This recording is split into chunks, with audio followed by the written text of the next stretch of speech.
History is full of moments that seem impossible until you realize they actually happened.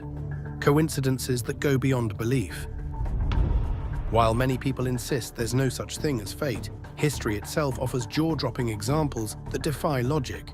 Some of these events are so improbable, it's hard to believe they actually happened. But they did. And they've been recorded for us all to witness, reminding us that the world is far stranger than we often think.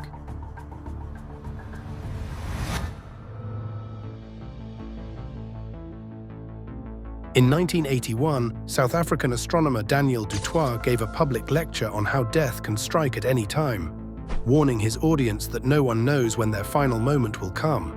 When he finished speaking, he sat down, popped a mint into his mouth, and choked on it. Right there, in front of everyone. Minutes after warning them about the unpredictability of death, it claimed him. A pure, almost poetic coincidence. One that leaves you wondering, did fate decide to make him the example?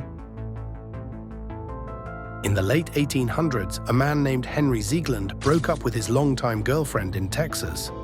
Heartbroken, she took her own life. Her brother, furious and seeking revenge, tracked Henry down and shot him. Or so he thought. Henry collapsed, but the bullet had only grazed his face. It struck a nearby tree instead. The brother, thinking he'd succeeded, turned the gun on himself and died at the scene. Years went by, Henry moved on with his life. And that old tree still stood, bullet lodged deep inside. One day, decades later, he decided to cut the tree down. But it was too thick, so he used dynamite to blow it apart. And that's when it happened. The explosion launched the buried bullet straight into Henry Ziegland's head, killing him instantly. The same bullet, fired 20 years earlier, finally finished what it started. Coincidence or fate waiting in the trees? In the 1920s, American novelist Anne Parish was browsing a Paris bookshop when she spotted an old favorite from her childhood, Jack Frost and Other Stories. She told her husband how much she had loved it as a girl and bought the worn copy. Later, as they flipped through its pages, she opened the inside cover and froze. There, written in childish handwriting, was her own name and her childhood address. It was the exact same copy she'd owned as a child in Colorado, somehow making its way across the Atlantic into a Parish shop and back into her hands decades later. Coincidence, or a story that was always meant to find its way home?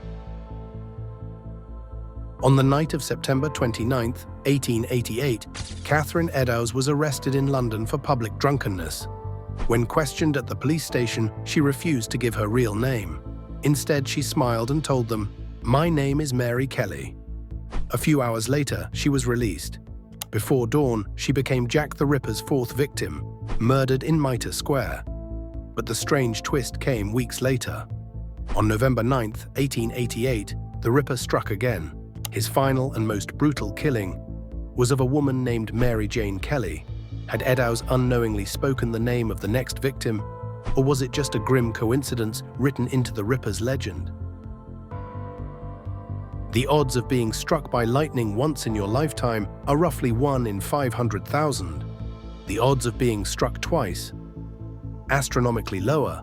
Now imagine it happening 3 separate times, to the same man.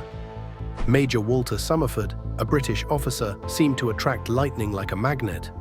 In 1918, while serving in Belgium during World War I, he was struck during combat and thrown from his horse.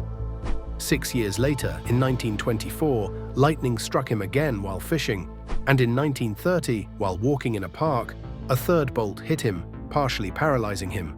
He survived all 3, but the story didn't end there. 2 years after his death in 1932, a lightning bolt struck his gravestone. 3 times in life, once in death. Major Summersford's story remains one of the most extraordinary lightning encounters ever recorded.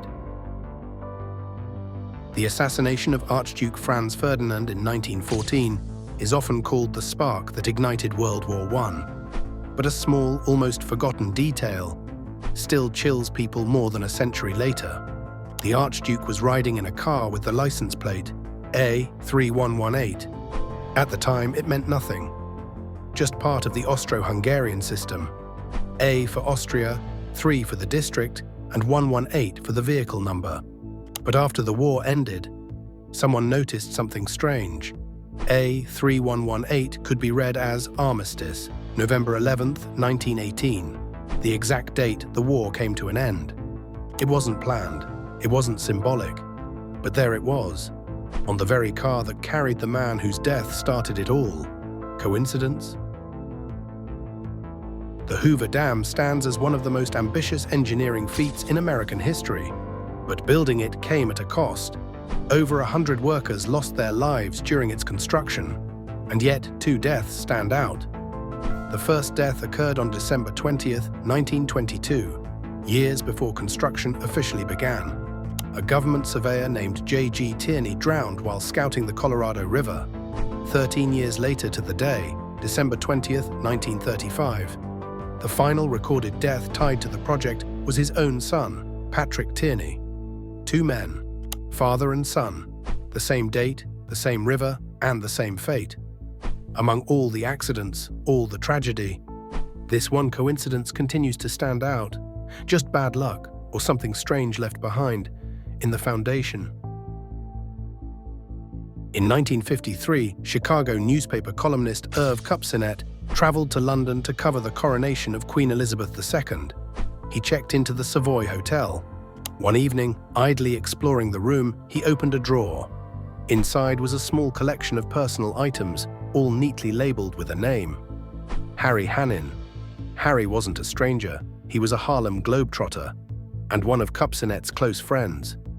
2 days later, before Kupcinet had the chance to write or call, a letter arrived from Hannon himself.